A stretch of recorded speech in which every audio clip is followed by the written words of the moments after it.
Hello guys, আজকে আমরা নিয়ে আসছি নতুন একটি রেসিপি, জল কচু বাটা। দারুণ যা হয়েছে। খেতে আমরা কচুটাকে নিয়ে নিয়েছি, এবার কুচি করে নেব কচুটাকে। আর আমরা নারকেল নিয়ে নিয়েছি, নারকেলটাকে ভেঙে নেব, ভেঙে নারকেল কুড়িয়ে নেব।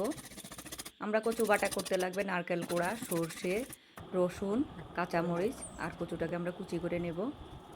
এই জাস্ট হালকা ছোটোখাটো অল্প কিছু উপকরণ দিয়ে হয়ে যাবে খুব টেস্টি একটা বাটা। আমরা প্রথমে সর্ষে আর নারকেলটাকে বেটে নেব। সবগুলো উপকরণ একসাথে বাটলে বাটাটা মিহি হয় না। সর্ষে নারকেলটাকে আগে বেটে নিলে বাটাটাও মিহি হয়, খেতেও টেস্টি হয়। আমরা সর্ষে নারকেলটাকে বেটে নেব মিহি করে।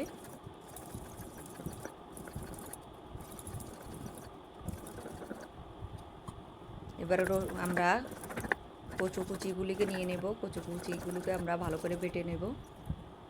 একটু লবণ দিয়ে বেটে নেব, লবণ দিয়ে বাটলে তাড়াতাড়ি বাটা হয়, বাটাটা মিহি হয়, লবণটাও এগুলোর সাথে মিশে যায়, খেতে খুবই ভালো হয়।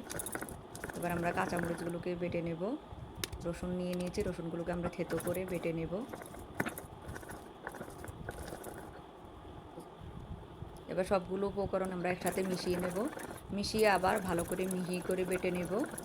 আপনারা চাইলে ব্লেন্ডারে করে নিতে পারেন, আমরা শিলনোড়াতে করে নিয়েছি। শিলনোড়ার বাটা খেতে অন্যরকম একটা স্বাদ হয়, টেস্টি হয়।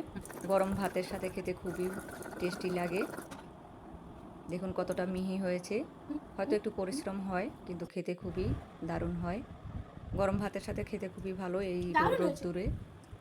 আপনারা বানিয়ে জানাবেন কেমন হয়েছে। যখন মাছ মাংস খেতে খেতে আর ভালো লাগে না, এই তপ্ত রোদ্দুরে এরকম বাটা ভর্তা দিয়ে খেতে খুবই দারুণ লাগে।